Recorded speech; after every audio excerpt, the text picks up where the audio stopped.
Vous l'aurez compris avec le titre, j'ai un gros problème avec les remakes d'animés. J'ai encore eu un plus gros problème avec la sortie plus ou moins récente d'un remake d'un animé que j'ai vu étant très petit, à peu près 9-10 ans, et du coup je vais aujourd'hui sortir du silence et je vais aujourd'hui vous en parler. Effectivement, après avoir fait une vidéo il y a quelques temps sur les live action et que j'ai énuméré les problèmes que je voyais dans les live action actuellement, et bien on va s'attaquer aujourd'hui au problème des remakes d'animés. Alors, installez-vous confortablement pour ce nouveau débat, et n'hésitez pas également tout au long de la vidéo à me donner vos arguments en commentaire. Est-ce que vous aimez les remakes d'animés? Est-ce que vous trouvez que c'est une bonne chose? Dites-moi ça en commentaire. Et puis je le dis jamais en début de vidéo, mais si mon contenu vous plaît, n'hésitez pas à vous abonner. Quand là on est bientôt aux 300 abonnés, donc un petit coup de pouce, ça me ferait trop plaisir. Allez, on est parti. Il y a quelques temps, j'ai vu le remake du premier animé que j'ai vu de ma vie, grâce à mon grand frère à l'époque, où on le regardait sur DVD. Il s'agit de Shaman King. Pour l'histoire très brève, on va suivre Yo Asakura dans un monde où esprit et humain ne font qu'un. Dans ce monde, tu peux devenir un chaman. En fait, c'est un être humain qui peut se lier d'esprit et de corps avec un fantôme afin de combattre férocement. Il va se lier avec Mantar, jeune homme de son école qui lui n'est pas chaman, et va découvrir ce monde grâce à Yo Asakura. Au fil de l'histoire, Yo va vouloir participer au tournoi des chamans afin d'être le roi des chamans. Au final, il va se faire un petit groupe de potes affrontant, en plus des ennemis du tournoi, des gens qui voudront lui mettre des bâtons dans les roues. Pour la petite histoire, l'animé est diffusé à Tokyo à la télé à partir du 4 juillet 2001, donc étant assez vieux, il a été réadapté aujourd'hui via un remake, et selon moi c'est là que vient la catastrophe. Le synopsis est énormément raccourci, on peut se douter avec les animés, mais les voix sont totalement du coup différentes. Moi qui le regardais en VF avec mon grand frère à l'époque sur la télé, j'ai pas retrouvé les mêmes voix françaises, paraît logique, mais ça enlève tout le charme de l'œuvre. Tellement de moments cruciaux selon moi en tout cas ont été retirés de l'animé original, et ça crée un vide quand on connaît les faits qui se sont déroulés à la base. Dans cette réadaptation, j'ai pu voir que les personnages avaient réellement moins de caractère. Len ou Ren, suivant comment vous le dites, eh bien selon moi n'a plus aucun charisme. Il paraît trop gentil, trop vite dans la réadaptation, alors que dans l'animé de 2001, il met du temps à être gentil et plus ou moins empathique. Yo Asakura paraît selon moi beaucoup plus snob qu'avant, déjà que hors combat il l'était un petit peu, mais aucun problème, c'était son caractère. Mais ce que je veux dire, c'est que quand, pendant son combat, il reprenait son sérieux parce qu'il se sentait menacé, eh bien il était trop charismatique, et là je l'ai pas vraiment ressenti. Pareil pour Ao, le frère de Yo Asakura. Dans l'histoire, il était vraiment menaçant et on sentait de la haine et de la méchanceté dans son regard, dans sa voix et dans ses actes. Et dans cette réadaptation, je ne l'ai pas autant ressenti que l'anime original, et pour moi ça a vraiment gâché toute l'œuvre, et j'ai été très déçu de revoir l'anime de mon enfance se faire anéantir à ce point.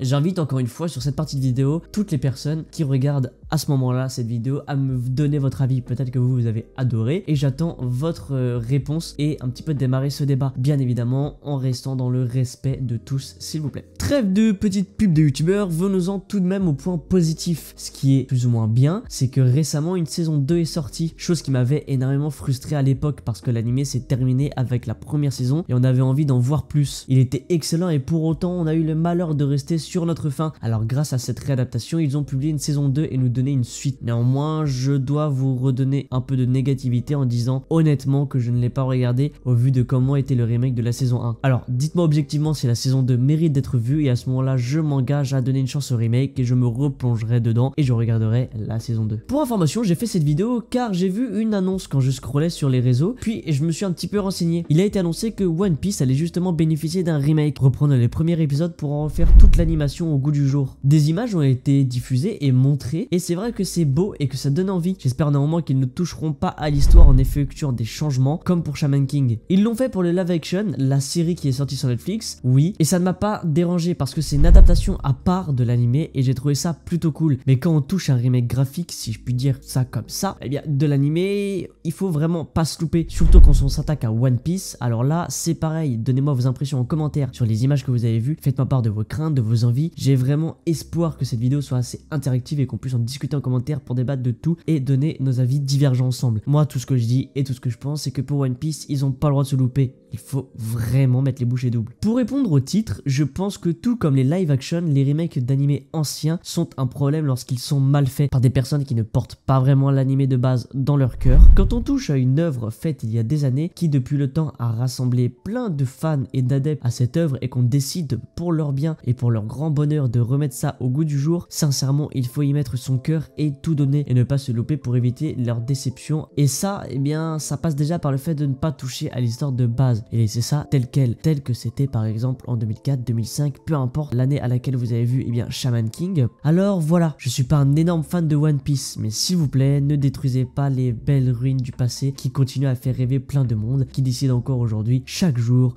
de commencer cette belle œuvre pour espoir un jour de finir ces plus de 1000 épisodes. Voilà pour cette vidéo, j'espère qu'elle vous aura plu. D'habitude, pour les vidéos, je check un petit peu les forums, les avis des uns et des autres. Mais pour Shaman King, je me suis vraiment basé sur mon propre ressenti. J'avais pas envie que mon avis soit biaisé par d'autres commentaires. J'ai vraiment pris ce que je pensais, moi, mes pensées, et puis c'est tout. Donc dites-moi vous, vos pensées dans les commentaires. Dites-moi ce que vous aimeriez bien pour One Piece, ce que vous avez pensé des images pour One Piece. N'hésitez pas à vous abonner si vous avez kiffé la vidéo, encore une fois. N'hésitez pas à la liker. Les gars, on est bientôt 300 abonnés. Franchement, ça me ferait genre trop plaisir. Je vous fais des gros bisous les gars. Prenez tous et toutes très soin de vous, mais surtout de votre famille les gars. C'est hyper important. Et puis salut!